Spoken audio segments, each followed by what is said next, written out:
Hola mis hermanos, ¿cómo están? Bienvenidos a su canal Conoce tu Fe Católica. Seguimos estudiando el Catecismo de la Iglesia Católica en este camino de iniciación cristiana, en el que tú y yo nos preparamos profundamente en el estudio de las verdades del magisterio de nuestra Santa Iglesia Católica.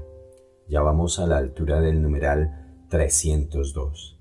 El tema de hoy es Dios realiza su designio, y lo hace por medio de la divina providencia.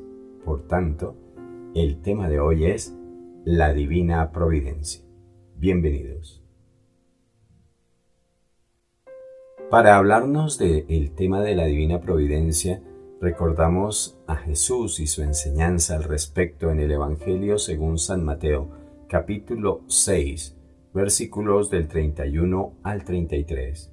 Jesús nos dice: en conclusión, no se angustien pensando, ¿qué comeremos?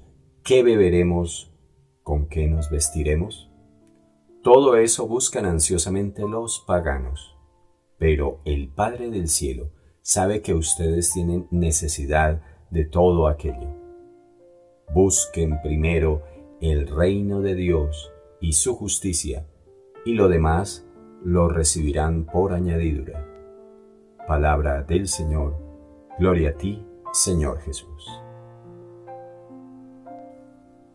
Tú y yo, al mirar esta hermosa creación, nos damos cuenta que está en estado de vía, como dice acá, es decir, está en estado de construcción. La creación no está terminada y Dios nos invita justamente a trabajar en su creación para hacerla cada vez más hermosa, más bella, más santa. Nos dice aquí que la creación es buena y perfecta, plenamente acabada. Fue creada in statu viae, es decir, hacia una perfección última. Caminamos hacia esa perfección tú y yo, que no es otra que el alcanzar la santidad en nuestras vidas. Esa sería la perfección última de esta creación. Y pues estamos en ese proceso. Esta perfección última todavía no se alcanza y es, por tanto, el sueño que Dios puso en cada uno de nosotros, las expectativas que Él como Padre espera de cada uno de nosotros que somos sus hijos, llegar al cielo, donde la creación alcanzará su culmen y su objetivo final. Dios, mis hermanos, nos ha creado para el cielo, para la bienaventuranza de la eterna visión de Dios, que será con todo la máxima alegría a la que estamos llamados. Pero desafortunadamente es una decisión que tú y yo debemos tomar, y el cielo es algo por lo que debemos necesariamente trabajar. No se nos va a dar gratis. Por eso nos dice el Evangelio que hay que buscar el reino de Dios y su justicia. Y todo lo demás, las necesidades básicas, se cubrirán como una añadidura. ¿Y qué es, mis hermanos, la divina providencia? ¿En qué consiste eso? Pues nada más ni nada menos que en el abandono al cuidado de las manos de Dios. Llamamos divina providencia a las disposiciones por las que Dios conduce la obra de su creación hacia esa perfección final de la que hemos hablado. Dios guarda y gobierna toda su creación a pesar de nosotros mismos. Si no existiera esa divina providencia, hace mucho rato hubiésemos acabado y destruido esta creación. Y a pesar de ello, con todos los avances y todos los desechos que producimos en esos avances, hemos afectado sin duda el planeta, y en esto es en lo que el Papa Francisco nos llama la atención, en el cuidado de la casa común. Es una obligación, por tanto, cuidar la creación. Somos administradores, pero no nos hemos portado como tales, y las consecuencias las vemos Esas características particulares de lo que llamamos la divina providencia no solo se evidencian en el Evangelio de San Mateo que hemos leído en ese trozo, sino a lo largo de todas las Sagradas Escrituras. Dice el libro de la Sabiduría 8.1: la sabiduría se despliega vigorosamente de un confín a otro del mundo y gobierna de excelente manera el universo. Basta ver la perfección del cielo astronómico que conocemos. También dice la carta a los Hebreos 4:13: todo está desnudo y patente a los ojos de Dios. También, incluso, todo lo que sucede por la libre decisión de las criaturas. Por eso, a pesar de todos nuestros desmanes, de todos nuestros abusos, la creación se mantiene por obra de esa divina providencia que es la voluntad misma de Dios actuante. Esto nos lo enseña el Catecismo de la Iglesia Católica en el numeral 302. Vemos aquí ahora algunas características de la divina providencia. Empezamos diciendo que ella es solícita, es decir, está atenta, inmediatamente actúa sobre las necesidades. Es concreta, no es algo imaginario, porque si no, el mundo no existiría como lo conocemos. La divina providencia también actúa de manera inmediata, pone remedio a las situaciones, aunque nosotros no lo percibamos así. Desde las cosas pequeñas hasta los grandes acontecimientos del mundo y de la historia, la divina providencia está por encima de todo, lo gobierna todo y lo mantiene todo en orden perfecto. Sin este orden, vuelvo y digo, es imposible que toda esta maravilla de la creación pueda subsistir. La divina providencia, por tanto, es una prueba absoluta y fidedigna de la soberanía de Dios. Dios todo lo gobierna. Incluso aquellos que se llaman ateos no son capaces de ver en la perfección de las cosas la obra de Dios.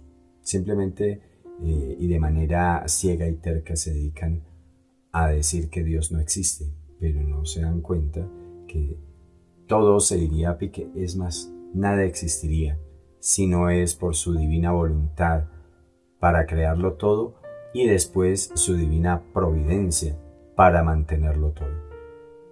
Dice el Salmo 115, versículo 3: nuestro Dios está en los cielos y en la tierra, y todo cuanto le place lo realiza.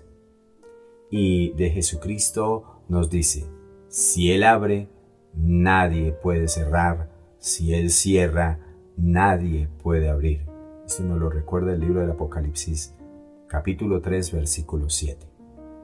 Igualmente, el libro de los Proverbios 19:21 nos recuerda que hay muchos proyectos en el corazón del hombre, pero solo el plan de Dios se realiza. Es de ahí, mis hermanos, que debemos tomar el ejemplo. Todo y para todo debemos pedir permiso a Dios. Nuestros padres y nuestros abuelos manejaban una expresión muy hermosa que decía: si Dios quiere. Si Dios quiere, haremos esto; si Dios quiere, haremos aquello. Pero hoy pareciera que el mundo nos vende una falsa idea de control y nosotros no tenemos el control de nada. No tenemos el control de nada. Jesús nos dice que no podemos volver ni negro ni blanco a voluntad propia ni uno solo de nuestros cabellos.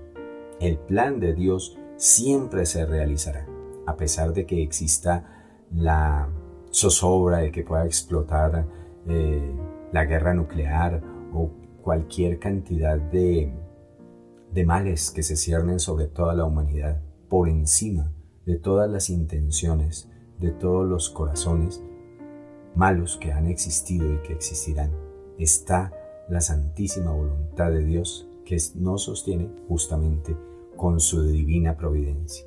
De eso se trata. Dios es quien gobierna el curso de la historia a pesar de nosotros mismos. A pesar de nuestro pecado y de las situaciones que vemos como inesperadas, como cuando nos preguntamos, bueno, ¿y Dios aquí qué? ¿Para dónde se fue? ¿Dónde está? No.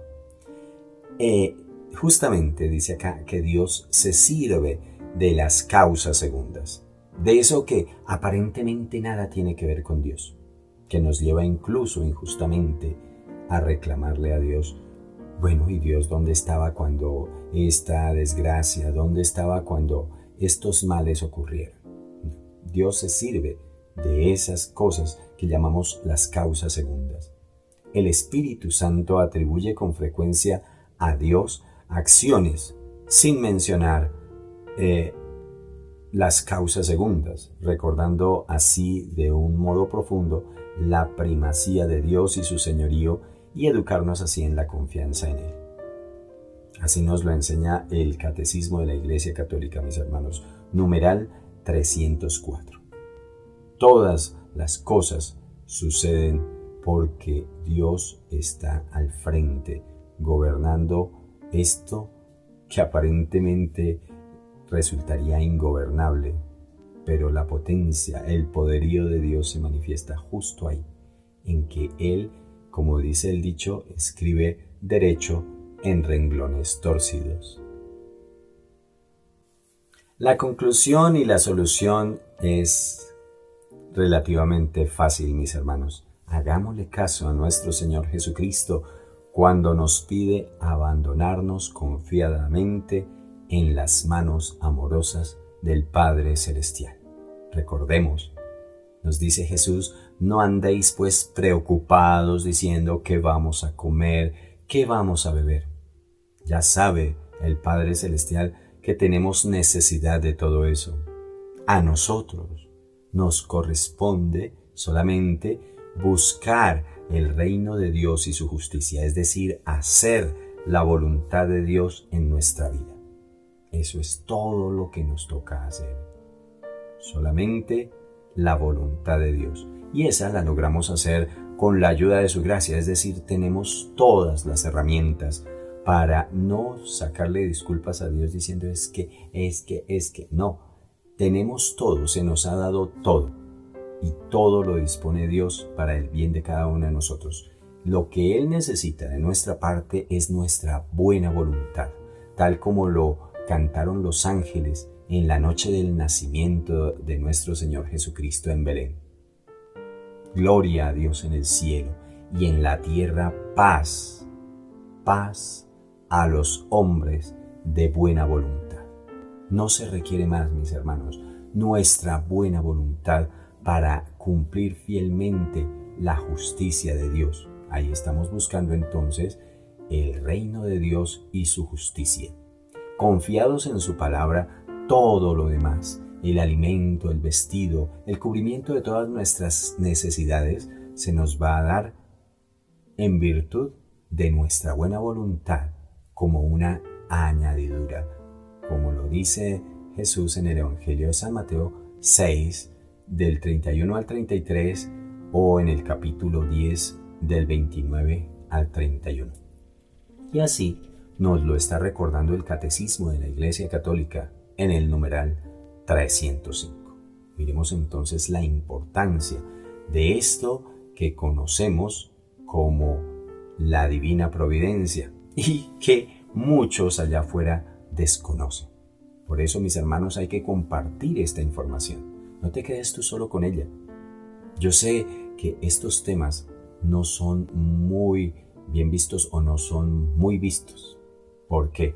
Porque son temas que la gente rechaza en su corazón. Porque ninguno de nosotros quiere doblegar nuestra cerviz. Como decía Dios mismo en el Antiguo Testamento, quejándose de su pueblo cada rato, decía, este pueblo es un pueblo de dura cerviz, es decir, que no doblamos nuestra columna cervical para inclinarnos a la voluntad de Dios y cumplirla. Que no seamos tú y yo unos rebeldes que tampoco inclinamos nuestra voluntad a lo que Dios quiere de nosotros. No, estamos invitados a aceptar la voluntad de Dios en nuestras vidas porque es la manera en que podemos alcanzar la felicidad. La felicidad no está en aquello que el mundo nos predica y que nos mueve el corazón a las cosas fáciles, a las cosas inmediatas y sin esfuerzo.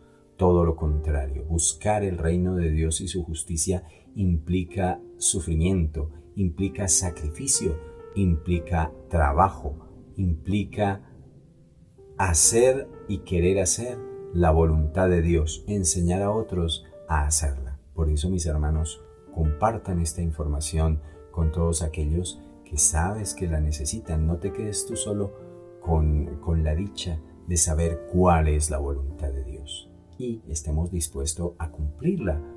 Y Él, a cambio, nos dará todo aquello que en nuestras vidas parece tan importante, pero que delante de Él y de su maravilloso poder solo son añadiduras. Nos vemos, mis hermanos, en una próxima oportunidad. No te pierdas seguir estudiando con nosotros el Catecismo de la Iglesia Católica. Será entonces hasta que Dios nuevamente así lo quiera.